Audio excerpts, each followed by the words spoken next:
Sebelum ke pertanyaan-pertanyaan yang kami siapkan nih Mas, sebelumnya saya ingin tanya nama dan nama lengkapnya siapa ya Mas? Nama panggilannya Gian, nama lengkapnya Gianto. Lalu untuk usaha ini, nama usahanya apa ya Mas? Nama usahanya Lipote Konveksi. Nah, ini saya ada beberapa pertanyaan seputar teknologi. Pertanyaan yang pertama ya Mas, bagaimana industri sablon pada era teknologi masa kini? Kalau untuk teknologi sablon di era masa kini perkembangannya sangat pesat, apalagi di zaman sekarang banyak sekali mesin-mesin yang muncul, ada pengembang-pengembang yang membuat mesin itu jadi lebih maju lah daripada 10 tahun yang lalu, 15 tahun yang lalu. Lanjut ke pertanyaan yang kedua, apa cara yang Anda lakukan dalam menyikapi perkembangan teknologi tersebut? Ya, kalau saya ya mengikuti perkembangan zaman Mas. Gak bisa kalau kita terlalu idealis kayak orang-orang zaman dulu tuh maunya sablon manual ya manual terus. Kalau saya ya mengikuti perkembangan zaman. Sekarang era digital ya ikut pakai yang digital gitu Mas. Lanjut ke pertanyaan yang ketiga, dalam dunia konveksi terdapat banyak jenis bahan. Di mana saja Anda mendapatkan bahan tersebut, apakah melalui media online atau secara door to door? Kalau sekarang tuh, kalau tahun-tahun sekarang ini kebanyakan website Mas. Banyak sekali toko kain tuh yang jualannya lewat website. Tapi ya lewat online, lewat sosmed gitu. Kalau ya paling awal-awal buka saya itu mau nggak mau ke toko langsung. Kalau sekarang udah canggih Mas, pakai website itu udah bisa beli kain lah gitu. Lanjut ke pertanyaan keempat, mengapa konveksi harus menggunakan alat yang lebih modern? Apakah pemanfaatan teknologi bisa lebih efisien? Jika efisien, perkembangan teknologi tersebut dapat membantu di bagian mana saja? Sangat efisien Mas, soalnya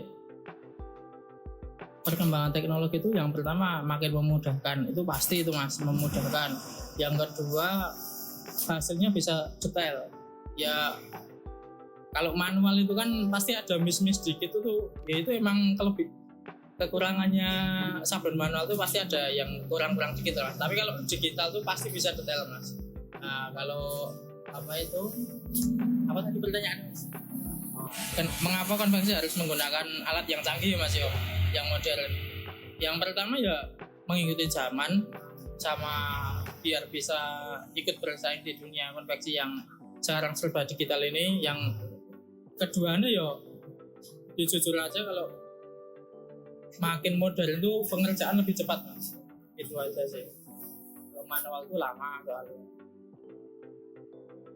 Lalu pertanyaan yang selanjutnya, apa perbedaan kualitas produk yang dihasilkan dari alat konvensional dan alat yang modern?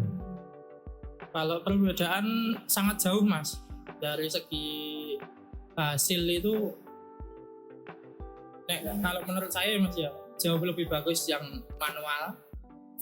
Untuk dari segi kualitas, keawetan, warna, cerahnya itu lebih bagus yang manual. Tapi untuk pasar-pasar sekarang ya Mas ya, itu digital udah cukup Mas. Maksudnya udah cukup. Kadang konsumen cuma butuh yang penting detail, warna nggak terlalu cerah nggak apa-apa, yang penting detail. Terus kelebihannya kalau digital ya Mas ya, pengerjaannya cepat banget Mas. Dibanding manual tuh harus nyiapin screen, terus bikin approve itu lama banget Mas. Kalau digital tinggal print udah jadi Mas. Selanjutnya, dalam menekuni dunia konveksi, siapa target pasar yang Anda sasar? Mungkin kayak kalangan anak muda atau semua kalangan? Kalau saya mulai 3 tahun 4 tahun ini saya lebih banyak reseller Mas. Soalnya saya Lipotek Konveksi itu mau jadi spesialis di bidang kemeja sama PDL, PDH kursa gitulah Mas. Itu banyak lah konveksi sekitar Lipotek itu, dan ada juga yang jauh dari luar pulau itu malah bikinnya di kita. Soalnya kalau reseller kita kasih harga agak miring, dan ya kita ingin jadi spesialis di bidang itu. Selanjutnya, apakah Anda menggunakan media sosial dalam menentukan dan memasarkan produk Anda? Pasti menggunakan Mas. Saya menggunakan media sosial, ada Instagram, ada TikTok, ada terus Facebook, ada ya yang paling umum aja lah Mas. Pasti pakai itu Mas. Nah, untuk pertanyaan yang terakhir, dalam menerima pesanan, apakah Anda juga menyediakan jasa untuk desain? Teknologi apa yang Anda gunakan? Desain saya Lipotek Konveksi menerima juga. Jadi jika ada konsumen yang mau bikin baju atau kaos atau meja belum punya desain, nanti bisa dibantu bikinnya desain. Kalau kita biasanya desain ya pakai Corel, kalau enggak ya Photoshop. Itu sih Mas. Jadi pakai komputer gitu. Oh ya, sekian dari kami. Terima kasih.